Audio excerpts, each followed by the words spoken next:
జిల్లా పటాన్చెరులోని GMR convention సెంటర్లో MLA Gudem Mahipal Reddy ఆధ్వర్యంలో నియోజకవర్గ స్థాయి బీఆర్ఎస్ సభ్యత్వ నమోదు అవగాహన కార్యక్రమం. హాజరైన బీఆర్ఎస్ రాష్ట్ర నేత, పార్టీ సభ్యత్వ ఇన్ఛార్జ్ ఎర్రోళ్ల శ్రీనివాస్, పార్టీ నాయకులు, కార్యకర్తలు. ఎర్రోళ్ల శ్రీనివాస్ కామెంట్స్: సభ్యత్వ నమోదు ప్రక్రియతోనే పార్టీ భవిష్యత్తు ఆధారపడి ఉంది. పార్టీ గెలుపునకు కీలకమైన సమావేశం ఇది. పటాన్చెరు నియోజకవర్గం పొటెన్షియల్ నియోజకవర్గం. మన పార్టీ శక్తి సామర్థ్యాలను మెంబర్షిప్ రూపంలో చూపించాలి. పటాన్చెరు నియోజకవర్గంలో కాంగ్రెస్ పార్టీ పైన లీడర్ లేడు, కింద క్యాడర్ లేదు. బీఆర్ఎస్ పార్టీకి 1,30,000 సభ్యత్వ నమోదు చేసి రాష్ట్రంలో ఒక మోడల్ గా చేసి చూపిద్దాం. జూన్ తొలి వారం సభ్యత్వ నమోదు ప్రారంభం. బూత్ కు 2 డిజిటల్ మెంబర్షిప్ ను ఒకరు కోఆర్డినేటర్ చేయాలి. 9 డివిజన్లు, 5 మున్సిపాలిటీలు, 2 మండలాల్లో ఓటర్ లిస్టులో ఓట్లు ఉన్న వారికే మెంబర్షిప్ ఇవ్వాలి.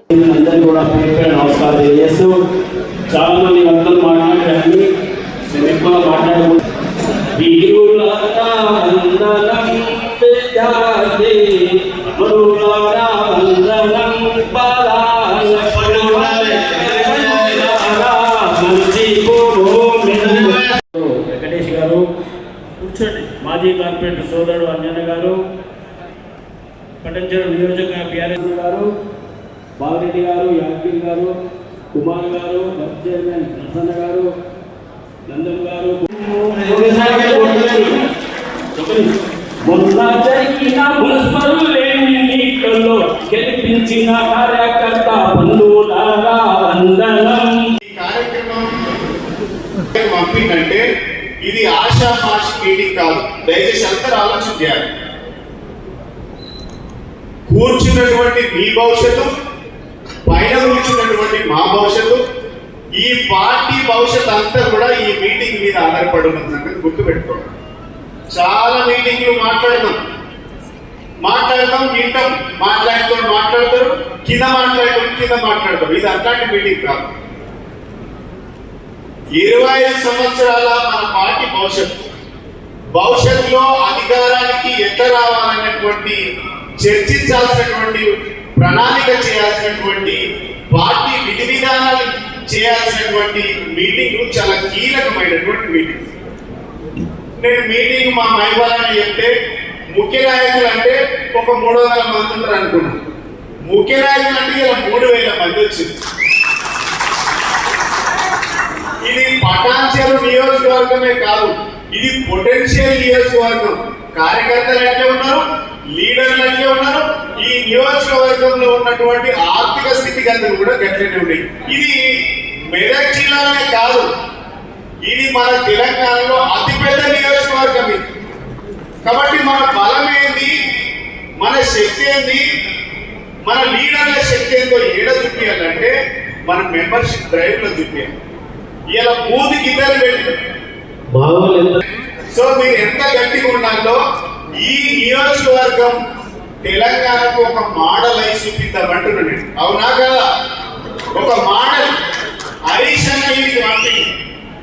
అన్నకి పంపినట్టు ఏమన్నట్టు, అరే వీడు ఎర్రోళ్ల సీన్ పోయిందంటే పక్కగా పని చేసుకొస్తాడని అనుకుంటారు. సో మైపాలన ఉన్నట్టు కూడా పని పక్కా జరుగుతుందని అనుకుంటారు. ఇన్ని సంవత్సరాల అనుభవం ఉంది మీకు. ఇక్కడ నాలాంటి వాళ్ళు చెప్పాల్సినటువంటి అవసరం లేదు. ఇవాళ పార్టీ నిర్ణయం తీసుకున్నారు. సభ్యత నమోదు కార్యక్రమాన్ని తీసుకున్నారు. ఈ జూన్ మొదటి వారంలో మొదలైంది. బహుశా కేటీఆర్ గారు 2వ తారీఖు నాడు ప్రకటిస్తారు. జూన్ మొదటి వారం లేదా 2వ వారం నుంచి మొదలు చేస్తుంది ఈ కార్యక్రమాన్ని. ఎందుకంటే ఎండలు బాగా కొడుతున్నాయి కాబట్టి జూన్ 2వ వారం నుంచి లేదా మొదటి వారంలో ఈ కార్యక్రమం మొదలైంది. ఇప్పటికే మా మైపాలన్న ఆదర్శంగా మీకు అంత డైరెక్షన్స్ ఇచ్చింది.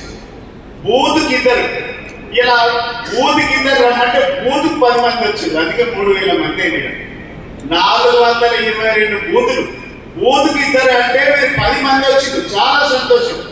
ఇలా కాంగ్రెస్ పార్టీ ఏమో మీటింగ్ పెడదామంటే కార్యకర్తలు దొరకలేదు. మన కార్యకర్తలు 2 రమ్మంటే 10 మంది వచ్చిండ్రు.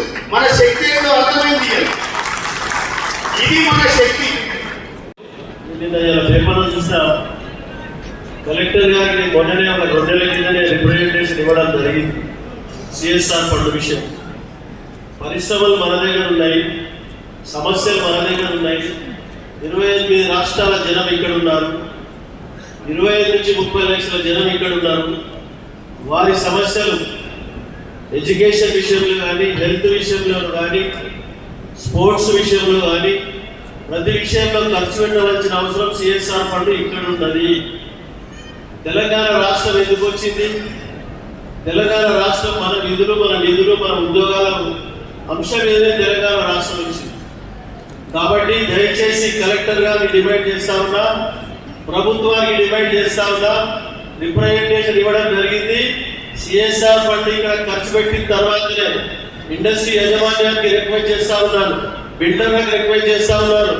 కాబట్టి ఇక్కడ ఖర్చు పెట్టిన తర్వాతనే మిగిలిన బయటికి తీసుకోవాల్సిన అవసరం ఉన్నదని చెప్పి ప్రభుత్వాన్ని డిమాండ్ చేస్తా ఉన్నాం, కలెక్టర్కు డిమాండ్ చేస్తా ఉన్నాం. లేకపోతే కలెక్టర్ ఆఫీస్ దగ్గర ఇక్కడ ఎంతమంది ఉన్నంత 10,000 మందితో ముట్టడిస్తామని ఇక్కడ హెచ్చరిస్తా ఉన్నాం. విడిచిపెట్టే క్వశ్చనే లేదు. ఎందుకు చెప్తున్నామంటే ఇక్కడ సమస్యలు చాలా ఉన్నాయి. స్పోర్ట్స్ విషయంలో జిల్లాలో గడ్డకొట్టడంలో 5 ఎకరాల ల్యాండ్ కేటాయించడం జరిగింది. మినీ స్టేడియాలు కట్టాలి, కాలేజీలు కట్టాలి, ఇంటర్మీడియట్ కాలేజీలు కట్టాలి, స్కూల్ బిల్డింగ్ కట్టాలి, వాటర్ పైప్ లైన్ వేయాలి, హాస్పిటల్ కట్టాలి. చాలా పెద్ద ఎత్తున నియోజకవర్గం విస్తరిస్తా ఉన్నది. ప్రజా అవసరాలు చాలా ఉన్నాయి. కాబట్టి తప్పకుండా ఇక్కడ ఖర్చు పెట్టిన తర్వాతనే బయటికి తీసుకోవాల్సిందిగా నేను ప్రభుత్వానికి డిమాండ్ చేస్తా ఉన్నాను. మన కేసీఆర్ గారు డబుల్ బెడ్రూమ్ స్థలాలు ఇచ్చినప్పుడు స్థానికంగా ఎమ్మెల్యేకు 10% ఇల్లు అయినా మనకు వారికి సెలక్షన్ చేసిన వారికి ఇవ్వాలని చెప్పి మనకు కోటా ఇవ్వడం జరిగింది. ఆ కోటా కూడా కలెక్టర్ గారు ప్రభుత్వం అమలు చేయాలని చెప్పి డిమాండ్ చేస్తా ఉన్నాం. దాని విషయంలో కలెక్టర్ కలుస్తాం, హౌసింగ్ పీడీ కలుస్తాం, హౌసింగ్ ఎండీని కలుస్తాం, ప్రభుత్వాన్ని డిమాండ్ చేస్తామని మీ అందరికీ తెలియజేస్తా ఉన్నాం సోదరులు. 6 గ్యారంటీల అమల్లో ఎక్కడైనా ఒక్కడ అక్కడే ఉన్నది. ఫ్రూటీలు ఇస్తాం, బంగారం ఇస్తాం, సచివాలకు ఇచ్చేది లేదు, బతులకు ఇచ్చేది రైతులకి. కానీ ఇవన్నీ మాటలు కలబులి మాటలు చెప్పి ప్రభుత్వంలోకి వచ్చిన తర్వాత ఏ ఒక్కరికి ఏ గ్యారెంటీ ఇవ్వడం జరుగుతలేదు.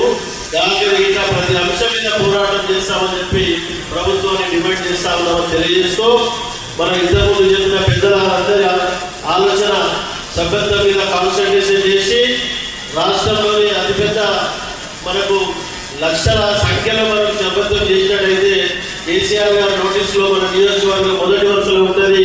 తప్పకుండా యూత్కు పెద్దపీట వేసి రాబోయే ఎలక్షన్లో యూత్కు పెద్దపీట వేసి ముందుకు తీసుకెళ్తామని అందరికీ తెలియజేస్తా ఉన్నాం.